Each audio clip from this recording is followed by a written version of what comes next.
Elias Vance woke to a hush that did not belong in mansions. No city roar drifted through blackout drapes. No footsteps chirped along the marble hallway outside his suite. Even the birds in the courtyard aviary seemed to sense the tension frosting the dawn.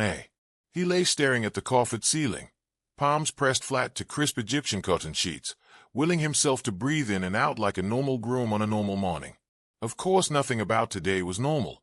By sunset, Elias would stand beneath a domed glass canopy, wreathed in white roses flown overnight from Kenya, ready to promise forever to Calla stone while 1,000 guests posted every moment to the world. Every chandelier in the Vance estate had been polished until it rivaled the engagement diamond. Every corridor had been perfumed with vanilla orchid. Platinum-foiled invitations lay like shards of moonlight on mahogany desks. The global press called it the society wedding of the decade and kept a running tally of celebrity sightings outside the gates. Yet inside Elias's chest thrummed a primitive drumbeat of dread. He rose, shrugged on a charcoal robe, and padded toward the terrace. 50 stories below, downtown traffic braided around glittering towers. From here the city looked serene and miniature, a model built for a child's playroom. Elias touched the glass and felt its chill seep into his skin. Somewhere down there was a life he had once desired: neon nights, seed capital meetings, the savage joy of building a fintech empire from dorm room code. Back then nothing mattered except velocity. Now every second felt staged, like the world's longest advertisement for perfection. A tap sounded at the door. "Say, they are ready for the final fitting." Elias did not answer at first. Images flashed through his mind. Calla throwing her head back under paparazzi flashes, choreographing her smile to catch the perfect light. The seating chart that placed oil barons beside blockchain apostles while hedge fund titans jostled for a view. He imagined the vows printed in gold script and wondered when they had become copy rather than confession. Another knock, softer. "Say, Miss Stone has requested photographs in the Rose Garden at 9. Elias cleared his throat. "Tell them I will be there shortly." His voice felt borrowed, as though the real man was hiding in a backstage corridor waiting for the cue to flee. He showered beneath rainfall jets that smelled faintly of bergamot and seaside cliffs. Steam filled the marble chamber, obscuring the mirror. He welcomed the blay. As he dressed in tailored slacks and dove-gray shirt, he ticked through the morning schedule. Tasting confirmation, first look rehearsal, influencer breakfast, a live stream with a luxury lifestyle channel. The list unspooled like chain links, each one locking tighter around his lungs. When he descended the grand staircase, applause erupted from the styling team waiting below. Cameras clicked. His mother glided forward in pearl satin, eyes bright with the triumph of a matriarch who had maneuvered his son into dynastic alliance. "My darling, the world has never seen a handsomer groom," she whispered, pressing lipstick-red kisses to both cheeks. Elias smiled on cue, but inside a small voice asked, "Is any of this mine?" They moved him to the gold leaf salon where tailors fussed over the final tuxedo fitting. While pins glittered and fabric swished, his phone vibrated with a news alert. Crypto King abandons decentralized dream, marries influencer queen. He swallowed. During a break, he escaped into a narrow service hall that smelled of citrus polish and history. His godfather, Archie, leaned there with a paper cup of black coffee. "You look like a man wandering into his own funeral," Archie muttered, gifting a half-grin. "Is it that obvious?" Elias tucked his hands into pockets. "Only to someone who remembers when you used to laugh," Archie said. "When the first company hit $1 billion valuation, you called me at 3 in the morning and screamed so loud I lost hearing for a day. Where is that kid?" Elias started to answer, but the bridal planner's voice boomed from the ballroom, demanding the groom. Archie squeezed his shoulder. "A word of advice. Wedding machines have no brakes. If you need an exit, find it before the engine hits full speed." Elias managed a nod, yet the walls seemed to tilt. He slid back into the tidal pool of preparations, but Archie's warning echoed louder than the string quartet tuning up downstairs. By mid-morning, the influencer breakfast commenced on a glass veranda. Calla sat at the long table's head wearing a dove-white silk jumpsuit cinched with crystals that spelled her initials. She toasted the camera drones with non-alcoholic elderflower spritzer because bloating ruins gowns, then blew digital kisses to 15 million followers. Elias took the seat at her left and watched her scroll analytics during a maid of honor speech. When the toast ended, Calla leaned in, lips glossed lilac. "Baby, do not disappear today. The engagement metrics plummet when you go off screen." She brushed an invisible fleck from his lapel, eyes glittering like stones that shared his surname. Elias promised he would stay visible. Inside his ribcage something cracked. After more photos, they moved to the banquet floor for a final walkthrough. 60 servers in starched white lined up by station numbers. The event head, a sleek woman named Vera, delivered instructions with the precision of a military campaign. Dishes would be plated in synchronized ways. Champagne would be poured at 9:02. No one, she stressed, could break formation. Elias listened, but his gaze drifted to the staff exit where a young woman in charcoal catering uniform balanced a tray of crystal flutes. A loose wisp of ebony curls framed her profile as she inched backward through a narrow doorway. Time slowed. The doorframe caught her elbow. The tray tilted. Sparkling cider cascaded in a glittering wave. Cold bubbles splashed across Elias's chest. Gasps filled the room. The young woman's eyes flew wide. "I am so sorry, sir. I can fix this." Elias looked down at cider dripping from silk, and then up at her mortified face. He should have been furious. Instead, he felt warmth bloom behind his sternum, a solar flare dissolving ice. "You honor me with your courage," he said quietly, pressing a handkerchief into his shaking fingers. "It is only fabric." Servers froze. Vera inhaled. Calla, 20 feet away, spun slowly, phone raised, lens recording. Her gaze swept the stain, the trembling waitress, and then hardened into diamond. A hush dropped like a gavel. Elias realized he was still smiling. Lila Gray's morning had begun with dripping air conditioning on a bus that smelled of diesel and roasted plantain. She had studied her reflection in the scratched window and reminded herself she was here for tips, not fashion. The wedding of the century meant overtime pay and maybe enough savings to inch toward her dream of a corner cafe. All she needed to do was keep her head down, keep trays upright, and stay invisible. By 10 she had memoized the route from the prep kitchen to the ballroom. She moved like a ghost through gilded corridors, counting steps, angling shoulders so her tray cleared each antique sconce. But ghosts lack elbows and doors do not always yield. When the bronze hinge snagged her sleeve and cider painted the groom's chest, she felt the earth open under her shoes. Now she stood paralyzed, silk napkin clutched in damp fist while the entire wedding machine stared. Her mind spiraled through disasters, instant dismissal, blacklisted from every event firm. The cafe dream dissolved like sugar in hot water. Then the groom laughed. Not a polished chuckle, but a bright, unarmored burst of humanity. His eyes, storm gray and real, met hers with unexpected gentleness. Lila tasted shock and relief in equal measure. She dabbed the stain, murmured apologies, felt her heart gallop. Cameras flashed.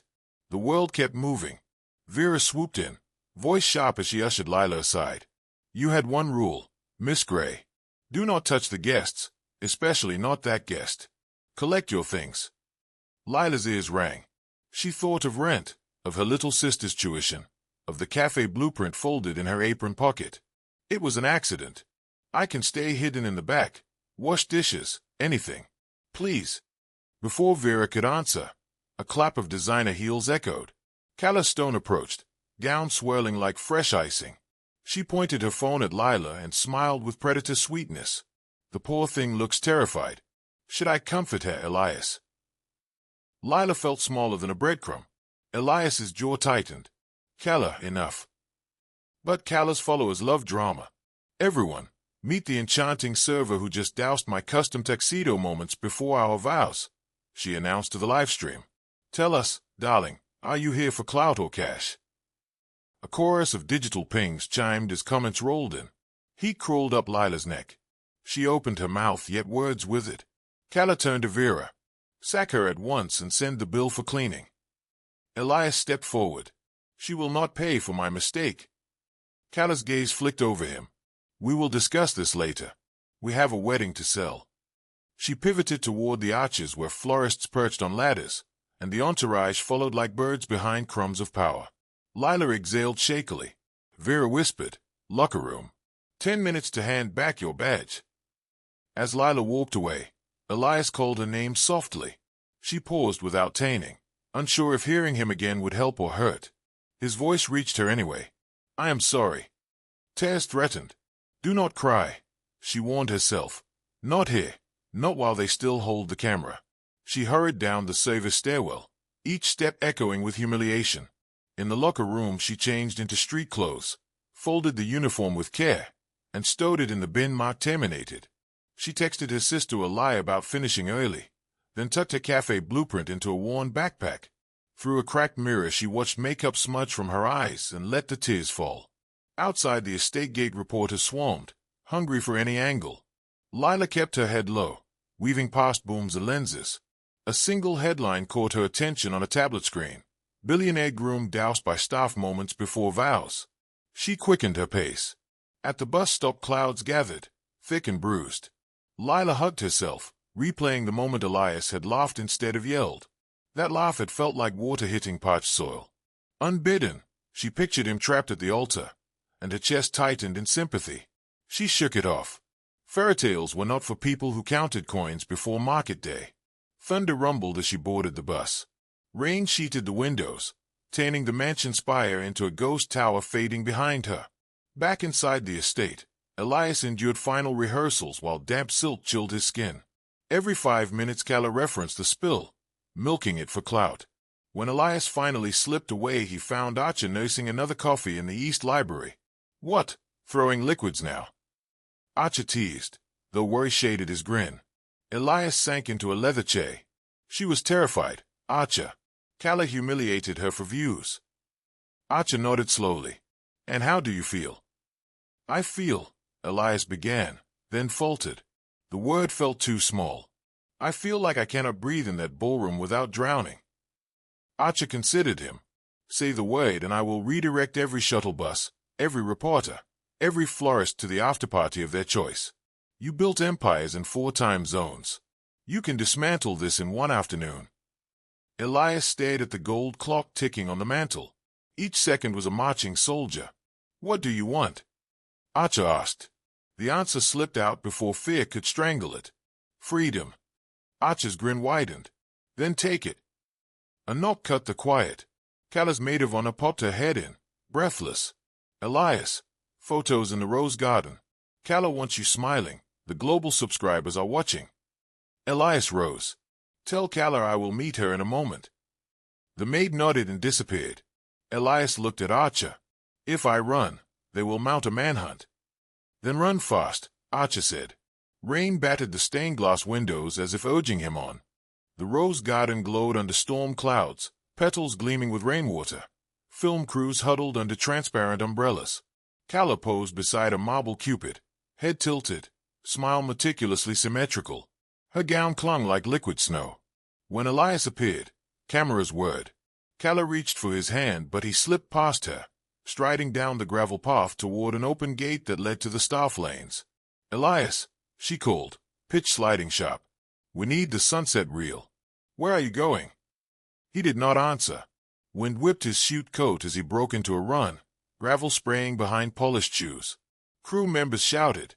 A drone followed, lights blinking. Elias crossed the Savers courtyard and burst through a side door into the prep kitchen. The smell of basil and garlic slapped him. Clattering pans, steam.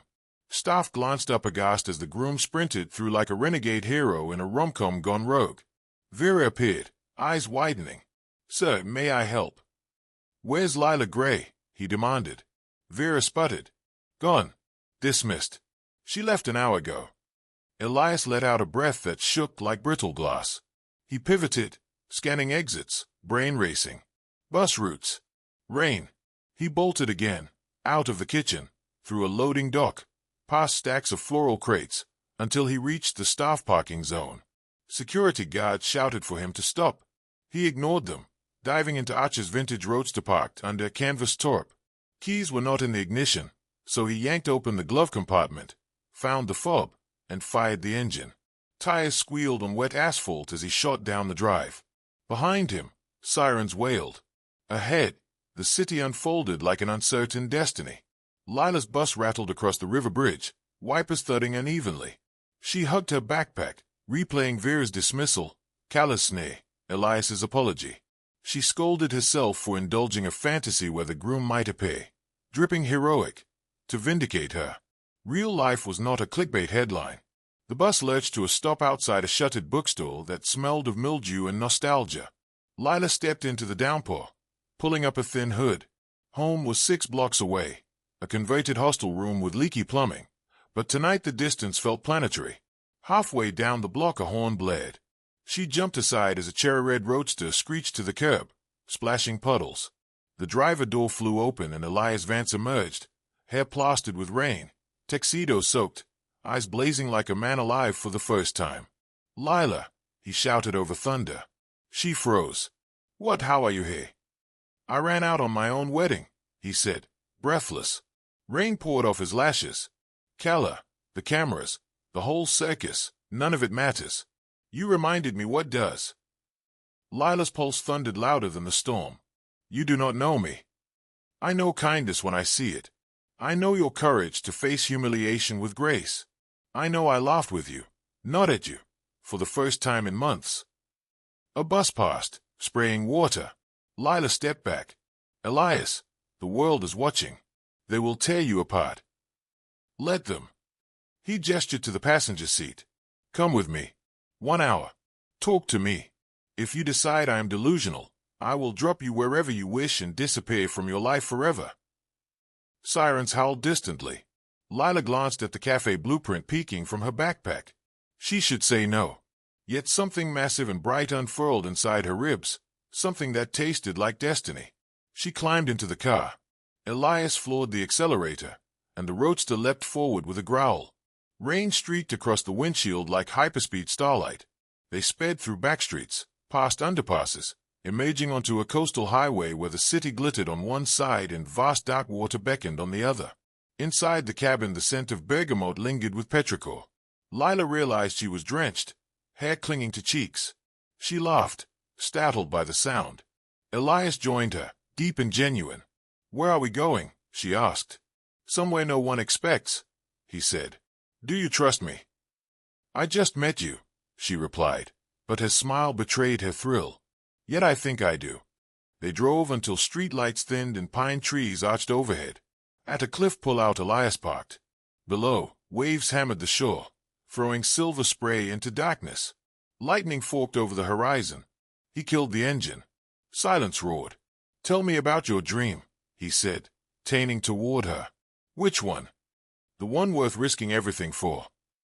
Lila breathed in salt and rain. "I want a cafe called Grey Mornings. A place where night shift nurses can grab spice chai at dawn, where poets can trade verses for coffee. My mother believed food heals more than medicine. She died before she could open her own bakery. I carry her recipes on stained index cards." Elias listened as though each word rebuilt his heart. "Tell me the flavors." "Calabash nutmeg latte, cardamom plantain bread, hibiscus caramel donuts." Her eyes shone. "People taste that and remember who they are." Elias exhaled. "And what stands in your way?" "Capital. Licenses. City landlords who hear cafe and raise rent twice." He rested his elbows on the leather steering wheel. "Let me help." She shook her head. "I will not be rescued. I want a partner, not a patron." "You will have one." He extended his hand, palm up, like an oath. "We build Grey Mornings together. I provide seed funding as a silent investor. You keep controlling stake. In return, you let me sweep floors at closing time." Lila laughed softly. "Billionaires do not sweep. Watch me." Thunder cracked. They both flinched, then laughed again. In that electric hush their faces drew closer, breaths mixing with rain scent. Lila's heart hammered a drumline. But before lips met, Elias pulled back, eyes clouding. "I must tell you everything. My break with Calla will ignite a media wildfire. She and my mother will spin it as betrayal. Your name may already trend for the wrong reasons." Lila's stomach knotted. Memories of social media mobs devouring strangers flickered. Yet she thought of Grey Mornings, cardamom bread scenting dawn air, and her mother smiling. She met Elias's gaze. "Worth it." They kissed, gentle at first, then fierce, like two souls surfacing from long drowning. Wind rocked the roadster and waves roared approval. When they finally parted, Elias rested his forehead against hers. "We leave tonight. My jet can take us to a quiet town where tabloids do not camp. We plan Grey Mornings in peace." Lila smiled against his lips. "Then we better hurry. The storm is only starting." Far behind them, Fireworks erupted over the Vance estate, the pyrotechnic display scheduled to celebrate vows that never materialized. While the sky bloomed red and gold, the runaway groom and the fired waitress raced toward a future none of the cameras had scripted. News chaos did not wait for sunrise. It detonated while night still ruled the city, while weddings usually slip their shoes off and sway into slow last dances. Instead, browsers blazed with breaking banners that shouted runaway groom in fonts so large they bent screen edges. Drones hovering above the estate had beamed live footage of Elias sprinting across marble, tie flapping like a white flag. By dawn, every entertainment desk from Lagos to Los Angeles chopped the footage into looping memes. Groom flees, bride freezes, guests gasp. Calla leveraged the maelstrom with the precision of a surgeon. Inside her emerald-trimmed suite, she arranged herself against a window that framed morning storm clouds like ominous art. Professional tears glittered at the edge of fake lashes. Cameras rolled as she delivered her statement. "I was ready to give my whole heart," she murmured, voice quivering just enough. Unfortunately, deception can hide even in palaces. She produced the cider-soaked tuxedo jacket, draped over a velvet chair, and let reporters zoom in on sticky stains as though they were blood from betrayal. "This garment symbolizes the moment my trust died." Someone asked whether the waitress in question was complicit. Calla's eyelids fluttered like innocent butterflies caught in wind. "I do not blame anyone beneath me on the economic ladder. They are easily manipulated by men of power. My prayers go to her family." The clip rocketed across social platforms. Hashtags formed. Hashtag stone cold-hearted. Hashtags grey homewrecker. Hashtags run Elias run. Some commenters viciously defended Calla. Others sniffed opportunism. One viral thread slowed the escape footage, pointing out that Elias smiled while he ran, as if freed. That wave of doubt bored through the narrative. Meanwhile, at a half-renovated hostel on Riverstone Avenue, Lila Gray huddled beside her younger sister, Freya, who had raced across town the moment headlines hit. Freya flicked through feeds on a cracked phone while Lila paced. "They have your high school photo," Freya said, pushing wiry braids behind her ears. "Some troll found the yibbik and sharpened the freckles." Lila's stomach lurched. "I have never felt so exposed." "Let me fight them online," Freya insisted. "I will blast receipts about your scholarships, your volunteer shifts, your life. That will pour lighter fluid. They want a bonfire." Lila pressed cold palms to her cheeks. "I wish Mother were here." Freya's voice softened. "She would bake honey bread and tell you storms make the tallest flowers." Before Lila could answer, her battered laptop pinged. An incoming call. Caller ID, Elias Vance. Freya's eyebrows climbed. "You should answer," she whispered, moving to the kitchenette. Lila clicked accept. The screen filled with Elias's face lit by motel lamplight. His hair was damp, and fatigue shadowed his jaw. But the moment his eyes found hers, they glowed. "I promised to be transparent," he began. "Media teams begged me for statements. My mother threatened injunctions. I told them a wedding built on performance is fraud, and I refuse fraud." Lila swallowed. "They named me thief of your heart and fortune." He nodded grimly. "We will reclaim the story by living truthfully. I booked 2 seats on the dawn flight to Aurora Harbor, a coastal town with 1 local paper and 0 paparazzi. You and Freya can decide after reading the full plan." She hesitated, dragging Freya into this. "Opportunity, not drag," he corrected gently. "The town's community college has a culinary arts program with tuition gaps I can sponsor anonymously. She can study while we build gray mornings." Freya, eavesdropping, clapped a hand over her grin. Lila's doubts wrestled hope. At last she said, "Meet me outside Central Station in 2 hours. If we do this, we do it together, fully equal." Elias's smile banished motel gloom. Together or not at all. He disconnected. Lila turned to Freya, who squealed and launched into a dance that shook cupboard doors. Lila laughed, her first real laugh since the cider spill, yet dread pricked her. Calla and the tabloids would follow any trail of breadcrumbs. She stuffed essentials into a duffel, grabbed her mother's recipe cards, and locked the door to the life she had known. At Central Station, dawn smeared the sky lilac while digital billboards replayed the runaway clip on mute. Elias emerged from a rental jeep wearing a plain navy hoodie and scuffed sneakers that looked borrowed from a college freshman. Lila almost failed to recognize him. They shared a breathless embrace that felt illegal in public view. Freya inspected Elias with the suspicion of a bouncer. "Do you hurt my sister? I hurt you harder," she declared. Elias nodded solemnly. "Fair contract." They boarded a regional train heading north. As steel wheels rolled away from skyscrapers, Lila scrolled her phone. Calla had posted a fresh story, a slow pan across the abandoned altar, captioned "Never confuse luxury with love." Comments split between sympathy and snark. In one trending reply, a user noted that Calla's follower count had ballooned by 3 million overnight. Lila grimaced. Elias touched her wrist. "She plays heartbreak like a violin. Let her collect applause." Lila closed the app. "Silence feels better already." The train thundered over rivers and through mist-wrapped forests. They spoke softly about gray mornings, floor plans, color palettes drawn from kola nut and sunrise papaya, a pay-what-you-can policy for night shift workers. Freya sketched tiny cups and vines across a notepad, humming. Hours later they reached Aurora Harbor, a postcard town hugged by cliffs. Fog curled above cobblestone streets lined with hand-painted shop signs. A lighthouse flashed out at sea as though winking at fate's bold pivot. No paparazzi lurked. As they stepped onto the platform, Elias exhaled a long-held breath. "Welcome to anonymity." Lila squeezed his hand. Overhead, gulls wheeled like white confetti thrown by unseen celebrants. Elias rented a weathered cedar cottage perched on a bluff overlooking Aurora Inlet.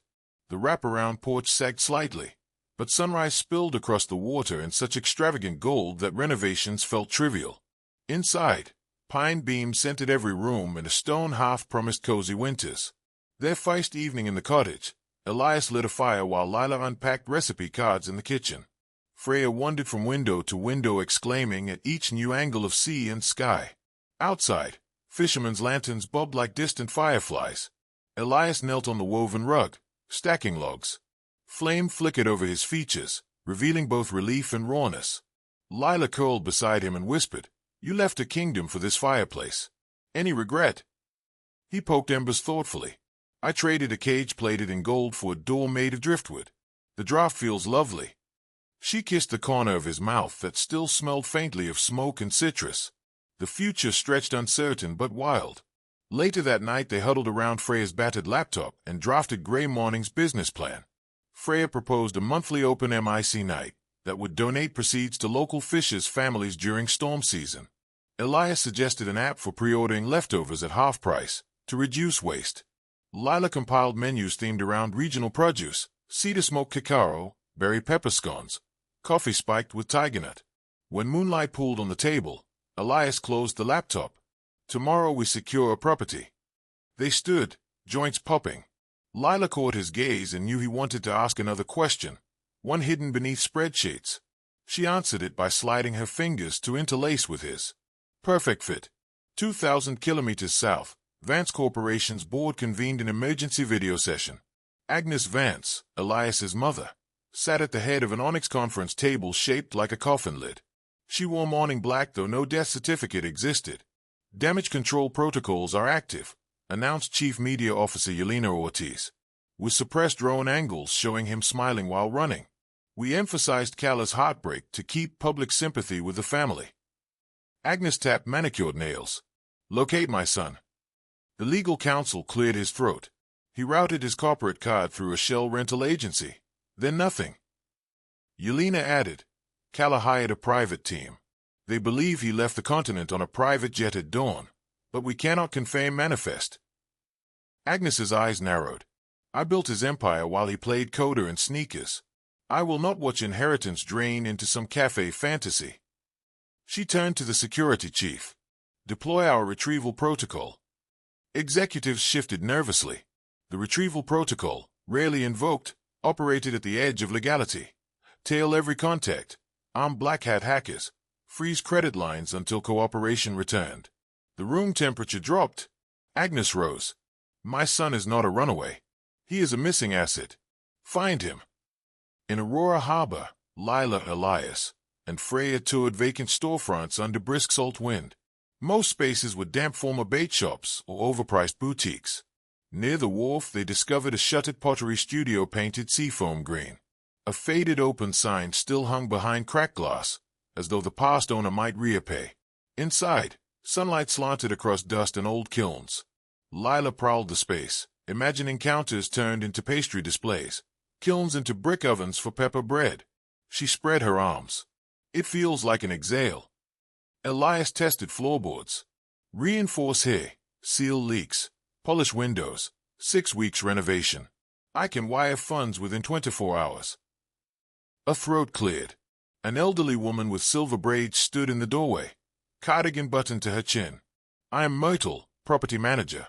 Viewings by appointment. Lila apologized, then explained their vision. Myrtle listened, head tilted like a curious owl. Cafe culture can sour quickly if tourists flood with selfie sticks, she warned. We will save the harbor community first, Lila promised. May we present a proposal? Myrtle surveyed them, eyes lingering on Elias's cider-soaked hands. You are the billionaire boy who jilted the influencer. Elias stiffened. Lila's breath snagged. Myrtle shrugged. Internet knows everything, Day. But this town prefers action over gossip. Impress us, not cameras, and you will fit fine. She handed Lila a business card. Send your proposal tonight. I will advocate with the owner. Hope sparked again. That afternoon they visited Aurora College. Freya toured the culinary building, squealing over industrial mixers and spice lockers. The admissions officer, a cheerful man named Jonah, reviewed her transcripts and offered conditional acceptance pending scholarship paperwork. Elias excused himself to handle a few calls. When he returned, Jonah announced that a new anonymous endowment had just funded Freya's first year. Freya threw her arms around Jonah and then Elias, lighting gratitude in one giant ramble. Elias blushed crimson. Lila's heart melted into caramel. That evening Myrtle rang. The owner accepted their lease offer at reduced rate in exchange for profit sharing with the local Fisherman Relief Fund. Paperwork signed the next morning. Gray mornings became more than a dream. It became a blank room scented of clay, dust, and possibility. While contractors measured walls, Elias set up a fold-out workstation in the cottage loft. He sold a non-voting slice of his blockchain venture, funneling capital through newly formed Coastal Gray Holdings. Public records used a generic trustee to avoid paparazzi sniffing him out. Money moved quietly, but Vance Corporation algorithms eventually flagged the blockchain transaction. In a skyscraper far away, Agnes Vance watched numbers bleed from her son's portfolio and whispered, Aurora Harbor. The hounds caught the scent. Renovation days began before dawn. Lila woke every morning to the lighthouse beam sweeping across the cottage ceiling like a slow heartbeat. She brewed tiger nut coffee, hummed her mother's favorite hymns, and cycled to the cafe site where painters already whistled. She learned to patch drywall, to negotiate supplier prices, to laugh at splinters lodged in tender palms. Elias swapped corporate spreadsheets for lumber ledgers.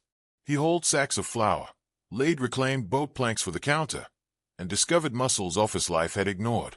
Townsfolk who had eyed him warily at first began to wave from piers, impressed by sweat over showmanship. Freya thrived at culinary classes. She practiced knife skills on mountains of carrots at the cottage table, giggling when slices shot across the floor. She returned nightly with wild flavor experiments, chili cocoa fudge, smoked pineapple compote. Lila and Elias served as enthusiastic guinea pigs, faces contorting in mock tragedy whenever a batch misfired, until laughter barreled through the house like thunderstorms made of joy. One windlashed afternoon, Myrtle visited the construction site bearing thermoses of clam chowder. She perched on an overturned crate and watched Elias install ceiling lights. Rumor says you once owned a penthouse with a ballroom. Elias grinned, wiping sawdust from hair. I swapped it for a cottage with charm. Charm invites mice, Myrtle said, but her eyes twinkled. She turned to Lila. Grand opening scheduled for Midsummer Festival. If inspections clear, Lila confirmed. We plan live poetry and a fisherman stew fundraiser. Myrtle nodded approvingly. The Harbor Herald will run a feature. Tourists will flood. Stay humble. By week 4 the kill ovens glowed, test pastries perfumed the street, and a hand-painted sign announced, Gray mornings, coffee, conversation, community. Locals pressed noses to the window, cheering progress. One evening, after workers left, Lila and Elias lingered in the half-finished dining area, barefoot on sanded boards, music drifting from a phone speaker. The space smelled of vanilla sealant and wet paint. Elias extended a hand. "Dance break." She curtsied dramatically and stepped into his arms. They swayed under dangling wires, laughter catching on every offbeat. In that hush she felt the universe contract to the span of his shoulders, her heart drumming a secret code against his chest. Mid-twirl Elias paused. "I cannot imagine losing this." "You will not," she said, but his brow furrowed. "There's something I have not told you," he admitted. "My mother launched a retrieval protocol. Her security division rivals small nations." Lila froze. "How close?" "I keep redeploying digital smoke bombs, but one day they will appear." She inhaled slowly. "Then we prepare." "What does preparation look like?" "Radical honesty with the town. If the storm comes, we stand in the open. Secrets breed rumors." Elias touched her cheek. "You would face down Empire troops with bakery tools." "With cinnamon sticks as spears," she joked, though her pulse hammered. "Seriously, call the Harbor Council, alight Myrtle, build allies." He kissed her forehead. "You make courage taste like sugar." They resumed the dance, though feet felt heavier. Outside, gulls cried against blackening sky as if warning of oncoming squalls. Agnes Vance's investigators traced Elias to a shell holding company, then to a community bank in Aurora Harbor. A lean operative named Rex traveled under alias, checking into the Seaview Motor Lodge. He planted covert lenses on street corners, studied cafe renovations through binoculars, and reported daily to Agnes. Subject integrates with locals, relationship with Waitress stable, asset transfer ongoing. Agnes replied, "Persuade him to sign reversion agreement. Incentives first, coercion second. Zero publicity." Rex drafted a plan. On inspection day, town officials crowded gray mornings. Fire marshals checked extinguishers. Health officers swabbed surfaces. Myrtle supervised like a general guarding new recruits. Lila's hands trembled as she offered hibiscus tea to the inspector who would approve occupancy. Paperwork concluded. The lead officer stamped the certificate. "Congratulations," opened doors with pride. Cheers erupted. Freya launched confetti made from shredded recipe drafts. Elias spun Lila until they wobbled. Myrtle wiped the tea. "You passed faster than any business this decade." The celebration rolled into sunset on the wharf, where fishermen grilled mackerel and local teens strummed guitars. Lila stood at the railing, tasting salt on the breeze. Elias joined her, slipping a silver band onto her finger, a simple ocean-carved ring. "It is not a proposal yet," he murmured. "It is a promise that I will never place you behind me or beneath me, always beside me." Lila's throat thickened. She kissed him with the entire harbor as witness. Applause burst from the crowd, echoing across water. Above, the lighthouse beam swept steady as a heartbeat. The next morning a sealed envelope slid under the cottage door.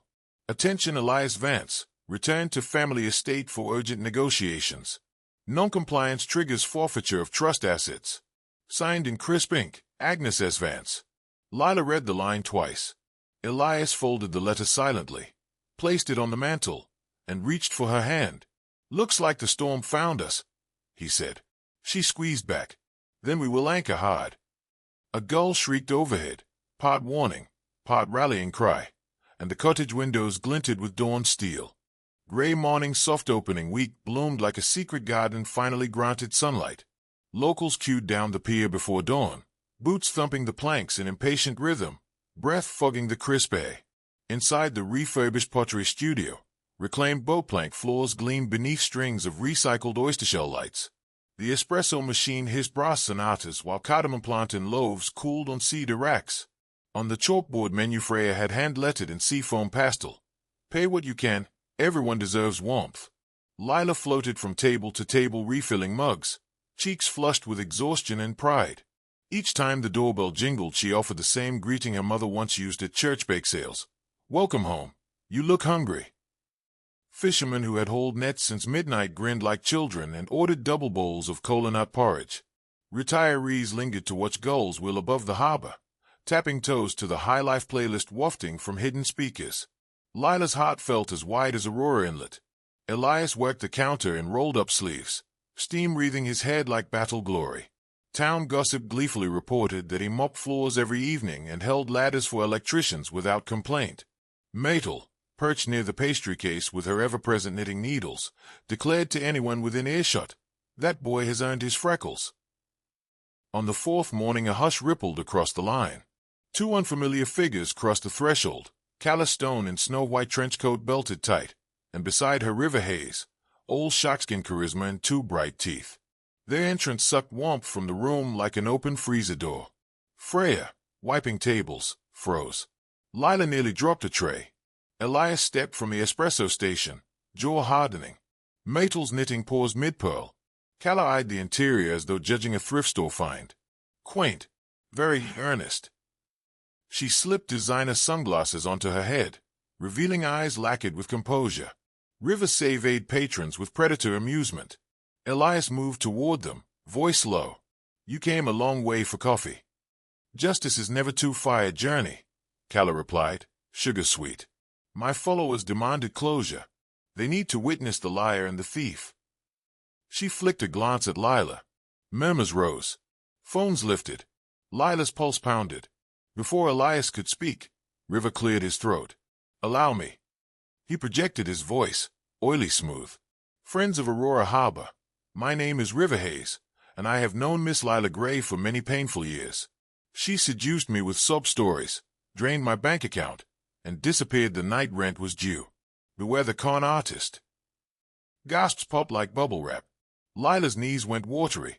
Memories of cramped apartments, River's jeering critiques, her own desperate flight to safety, crashed over her senses. Elias stepped in front of her. "That is enough." "Oh, you do not want the truth." River smirked. "Maybe the town wants proof." He pulled from his pocket a folded sheet, an unpaid utility bill with both their names. Cameras flashed. Evidence of her pattern. Lila found her voice, shaking but clay. "River forged my signature on that lease. When I tried to leave, he threatened to ruin me. I ran before he could clip my wings." Calla's laugh sliced the air. "Everyone runs from something, darling. The question is what price society pays for your freedom." A fisherman with weather-beaten forehead rose. "We judge folk by deeds we see, not gossip from strangers. She feeds my crew at dawn. That is truth." A chorus of agreement rumbled. River's smile faltered. Calla pivoted, calculating. "Fine. You want deeds. What?" She produced a glossy legal envelope.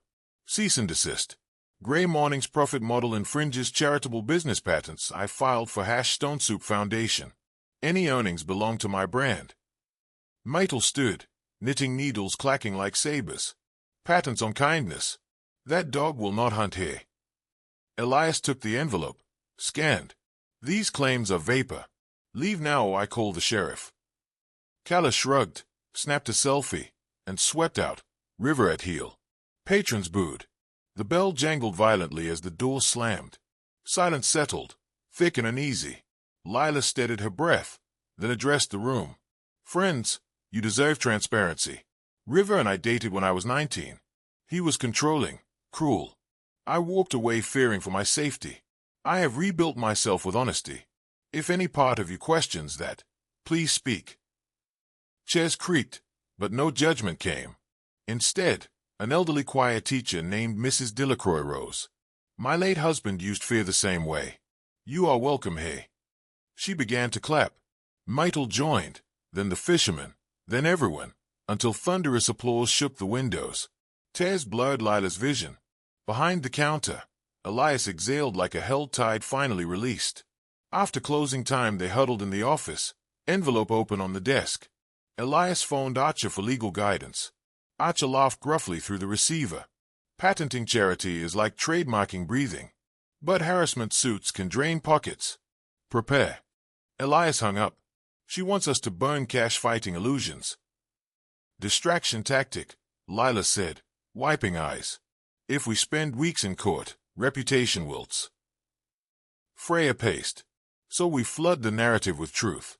Live Q&A online, open-source financial records, show daily donation tallies." Lila squeezed her sister's hand. "Brilliant." Elias scribbled action items.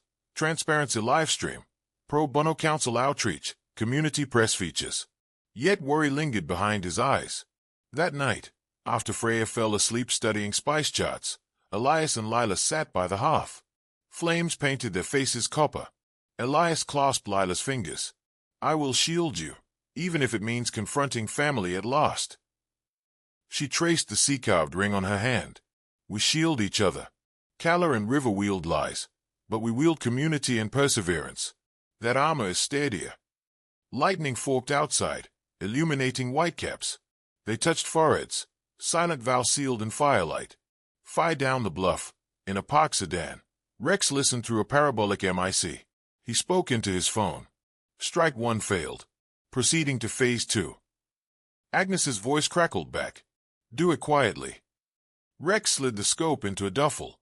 His breath fogged the window, eyes predatory as wolves closing distance on day. Phase 2 began with whispers rather than explosions. Flyers appeared overnight on lampposts, stamped with the Grey Mornings logo but bearing false slogans. Cafe admits using expired ingredients. Founder exploits town generosity. Within hours, copies littered gutters like wilted petals. Tourists arriving for the Midsummer Festival snap photos, posting outraged captions. Online, anonymous bots amplified the noise, citing fabricated health reports. Lila discovered the first flyer at 6 in the morning while sweeping the porch. Her stomach plunged. Elias joined her, jaw flexing. "Desperation play," he muttered. "We respond before rumors root." They convened an emergency meeting. Myrtle, Freya, Jonah from the culinary school, and 2 fishermen representatives crowded the cramped office. Lila laid the flyer on the desk. "We suspect Calla's camp." Jonah cursed softly. "Festival weekend draws press. Any stink will linger."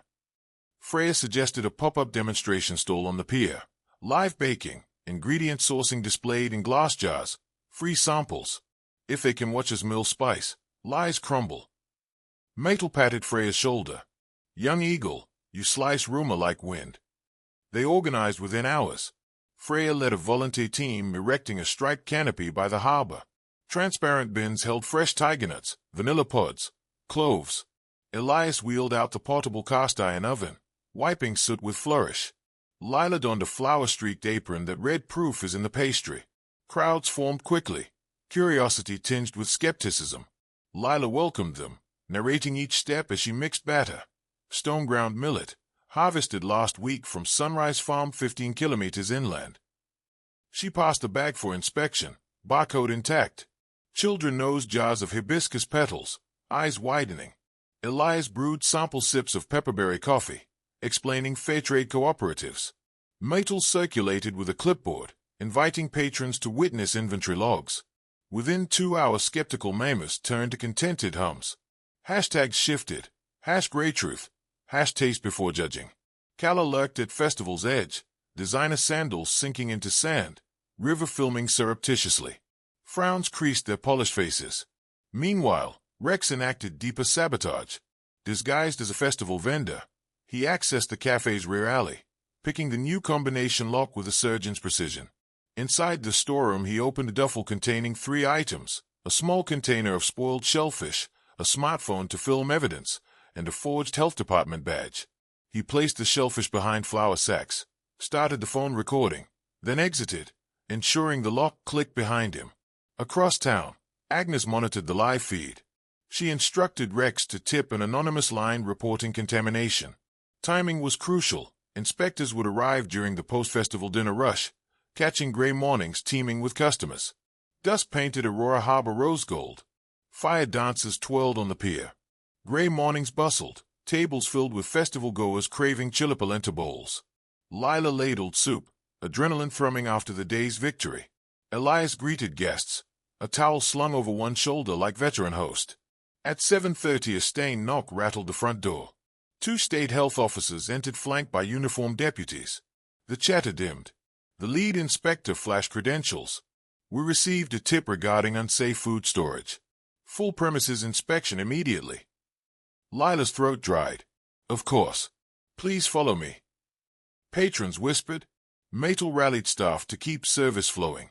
In the storeroom, inspectors opened crates, skin temperature logs. Everything aligned until they reached the flour stack. The junior officer sniffed, recoiled. Spoiled seafood present. Lila gaped at the small plastic tub leaking gray brine. That is not ours. We never store seafood. The lead officer recorded evidence. Regardless, contamination invalidates your permit pending review. Elias spoke calmly. May I show you continuous feed security footage for this corridor? The officer agreed. They moved to the office where Elias rewound camera feeds. The overhead view showed Rex picking the lock, planting the tub, angling the phone. Gasps echoed. Unknown intruder at 1407, Elias noted. Cafe owners absent. The officer radioed deputies. Send units to search festival perimeter for male, 6 feet, black parka, carrying black duffel. Deputies hustled out. Lila's knees weakened. Elias steadied her. Within minutes Rex was spotted slipping toward the breakwater. A short foot chase ended with both deputy and saboteur sprawled in sand. Rex's phone, seized, revealed footage of him staging the seafood. He was cuffed and read rights. Back at the cafe, inspectors apologized and reinstated the permit on the spot. Patrons cheered. Matel toasted mugs of cola nut cider to officers' integrity. Hashtags exploded. #sabotage foiled. A local live stream captured Lila addressing viewers. Truth is resilient. You can bruise it, but you cannot bury it. The clip trend rocketed. At the station, Rex refused to talk until he saw Agnes on a secure line. She scolded his failure, ordered legal team deployment, and severed traceable contact. Rex smiked, confident money would carve escape paths. But Sheriff Yora Mateo, descendant of Basque fishermen, harbored no patience for corporate muscle. She dug into Rex's background, traced dummy corporations to Vance Holdings, and prepared a warrant for Agnes on charges of conspiracy and attempted fraud. News broke overnight. Networks feasted, billionaire matriarch linked to cafe sabotage. Share prices of Vance Corporation wobbled. Board members panicked. Yelena Ortiz against scrambled spin doctors, but public sentiment shifted decisively toward Elias. Calla distanced herself, releasing a statement. I had no knowledge of criminal actions. My brand stands for empowerment, not sabotage. Social media laughed. At sunrise, Elias joined Lila on the cottage porch. Both looked wrung out, but dawn glowed hopeful. Seagulls cried. Elias exhaled. My mother crossed the legal line. She may face indictment. Lila squeezed his hand. You warned her love cannot be forced. He turned, eyes raw. I want to propose properly, but today might drown in court summons. So instead, I ask a timeless question. He knelt, producing a simple braided grass ring from his pocket, woven by Freya during night watch over the ovens. Will you marry me before storms wash the sand? Tears brimmed. Lila nodded, voice gone. She pulled him up into a fierce embrace while gulls wheeled above like celestial flower girls. Freya burst onto the porch, skillet in hand. Did he ask? Did she say yes? She shrieked joy when they nodded, nearly dropping breakfast. They laughed, bleary-eyed and exhilarated. Down the bluff, the lighthouse beam dimmed against full daylight, but its promise remained, guidance home through darkness. Unknown to them, River stood on a cliff path, camera pointed at the porch, streaming jealousy-coated commentary to his dwindling followers. Yet with each fresh ray of light, his audience clicked away to warmer stories, leaving him a shadow among gulls. The county courthouse perched on a rise above the harbor like a vigilant gull, all white columns and wind-scarred marble. On a raiment morning, thick clouds dragged their bellies across the sky, promising rain or revelation or both. Lila stood beside Elias on the courthouse steps, fingers knitted with his, heart thudding like hammerfalls in her ears. Behind them a tide of neighbors gathered, fisherfolk in salt-stiff coats, culinary students in checkered trousers, retirees with knitted banners that read Truth Rises. Myrtle marched at the front wearing a beret the color of boiled crabs and waving her knitting needles like twin batons. News vans idled at the curb. Weeks earlier such lenses had made Lila's stomach twist. Today she faced them with spine straight. Fear had lost its claws. Inside, oak doors groaned and the hearing convened. Agnes Vance, immaculate in charcoal silk, occupied the defense table with a phalanx of lawyers. Her cheekbones looked carved from winter. When Elias entered, a flicker, almost pain, crossed her gaze before shutters dropped. Calla Stone was nowhere in sight. she had issued a statement claiming healing retreat in Tuscany. River Hayes sat alone in the gallery, phone raised, streaming to an audience that dwindled with each refresh. Judge Sabine Okoro, a stained woman whose lapel pin depicted a soaring swallow, called the docket, charges of criminal conspiracy, evidence tampering, and attempted commercial sabotage. The prosecution laid out the narrative: the seafood plant, the forged badge, the hired operative Rex, who now sat pale and sweating in the witness stand ready to trade testimony for leniency. Grainy security video rolled, Rex planting the rotten container, texts from an encrypted phone revealing direct orders from AV, financial transfers routed through Vance's own shells. The gallery murmured like surf.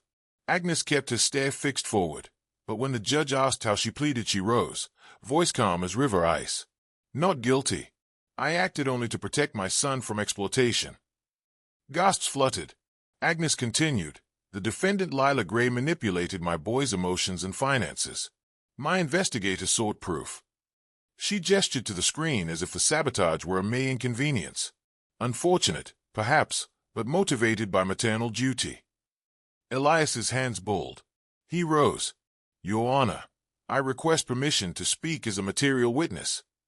The judge allowed. At the lectern, Elias inhaled the charge day. I am an adult, equal in reason to anyone in this room. Lila Gray did not coerce me. She inspired me. She taught me that money ought to serve people rather than parade power. My mother's attempt to ruin her cafe endangered a whole coastal town's livelihood. That is the only manipulation here. Murmurs of agreement rippled through the spectators. The defense cross-examined, insinuating that Elias suffered a midlife crisis, that Lila's charms clouded his once keen judgment.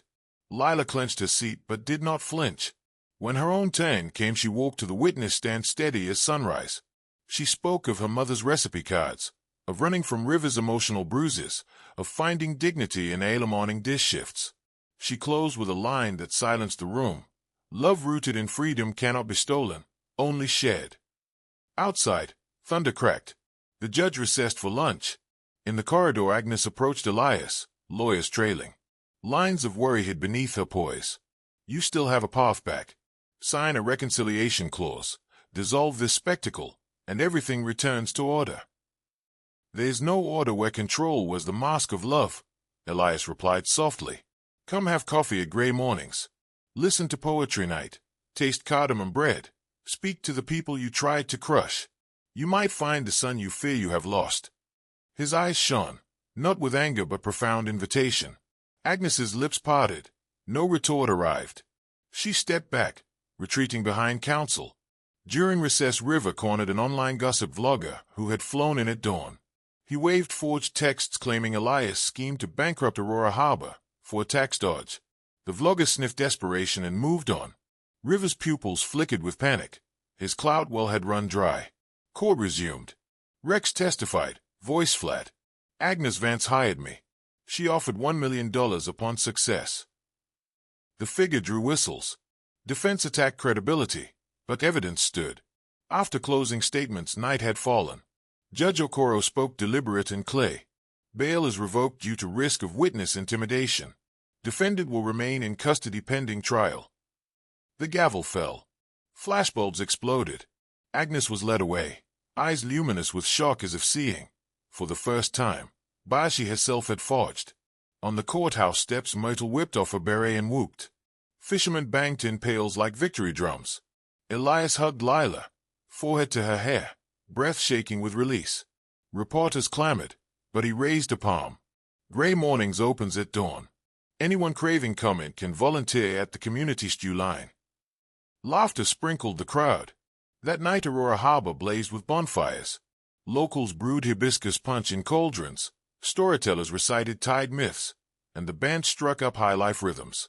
Lila danced barefoot on wet sand, dress swirling, while Elias spun her under streaks of comet sparks from amateur fireworks.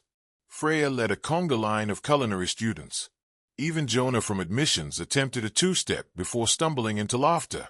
At the edge of the celebration, River watched, phone hanging limp. The glow on his face was not firelight but dawning realization that bitterness leaves a man colder than any ocean wind. In a final act of surrender, he opened the camera, pointed it at himself, and whispered live, I lied. Lila never stole from me. I was the storm. Viewers trickled in, some taunting, some forgiving. When he finished, he dropped the phone into the surf and let saltwater claim the last echo of manufactured fame. Up on the bluff the lighthouse rotated, sweeping that steady beam across dark water, as if measuring the distance between grief and grace. Summer rolled toward its peak. Agnes's trial date loomed miles away in autumn, but in Aurora Harbor fresh stories blossomed faster than scandal could travel. Gray mornings thrummed daily from dawn until lamplight, fishermen swapping wave tails before first net casts, nurses trading shifts over spice plantain scones, tourists scribbling postcards perfumed by kola nut roast. Lila introduced a suspended mug wall where patrons could prepay a drink for anyone short on coins. The wall filled with pastel notes until paper blossoms outnumbered menu boards.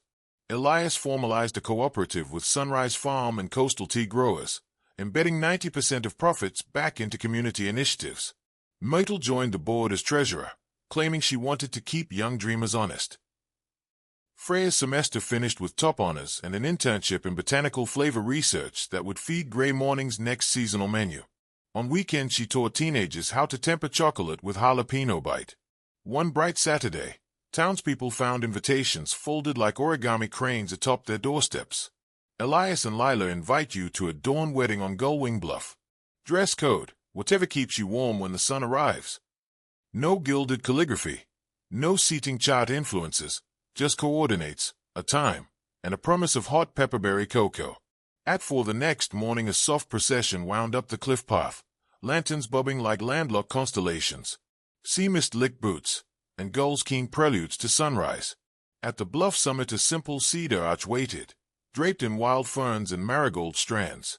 Beneath it Jonah tuned a weathered violin, while Myrtle clutched a hand-stitched program and sniffed loudly whenever she remembered she had knitted the bride shawl.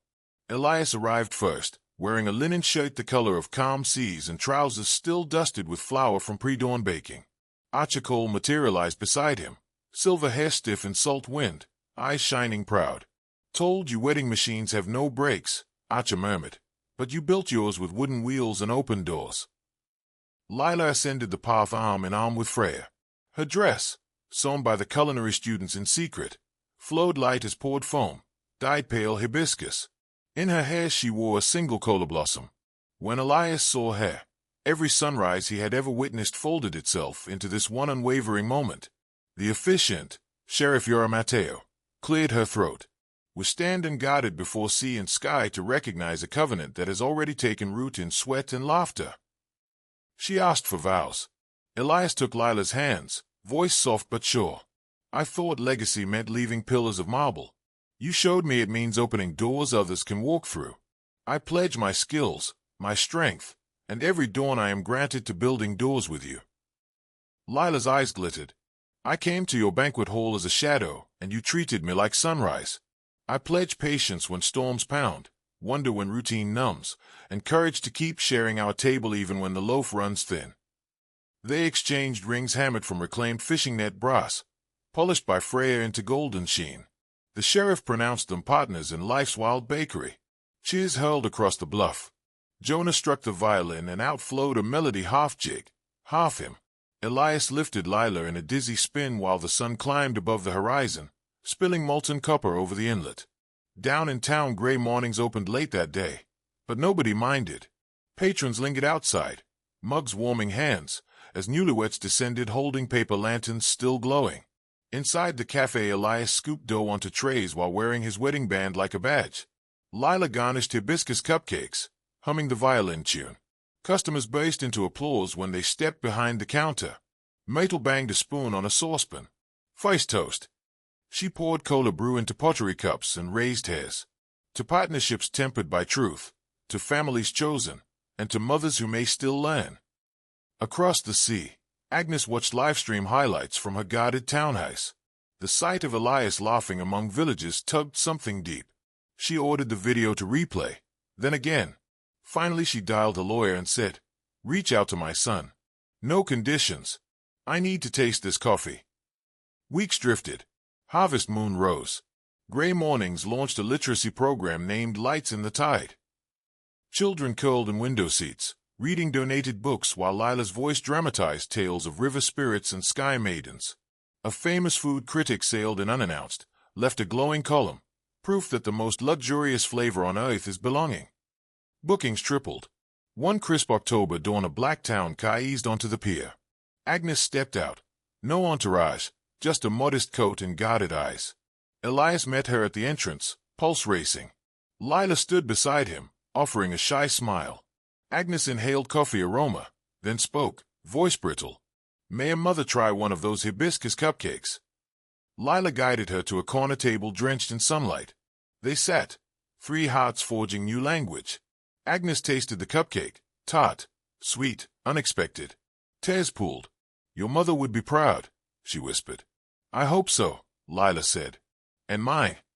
Agnes asked, chin trembling. Elias covered her hand. Words were unnecessary.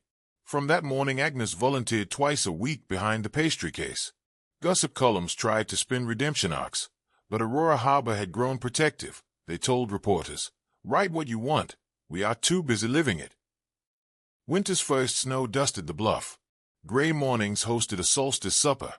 Tables pushed together into a long communal river of mismatched dishes. Fishermen brought smoked eel. Sunrise Farm delivered squash stew. Freya unveiled chili cocoa fountains. Calla sent a letter declining invitation, yet wishing healing. River posted photos of his small pottery studio in a different seaside town.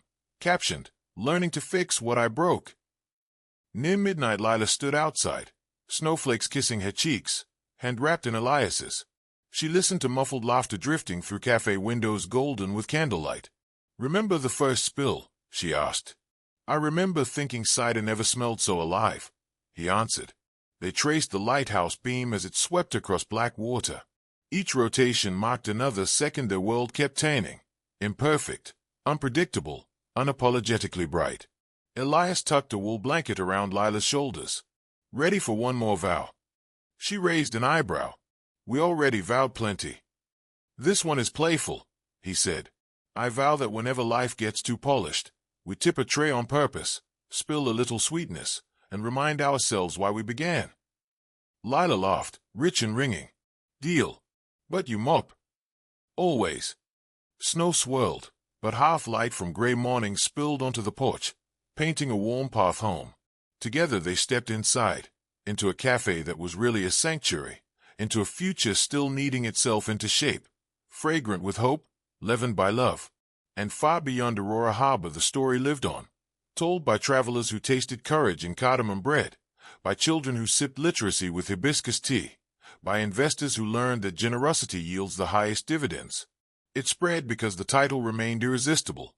A billionaire groom ran away from his lavish wedding for a waitress. What happened next will break your heart.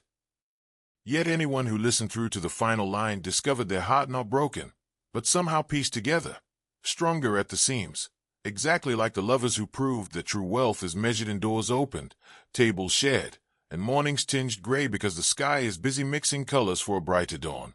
Please don't forget to subscribe, like, comment your thoughts and share. See you in the next story. AFRITALES by Moonlight.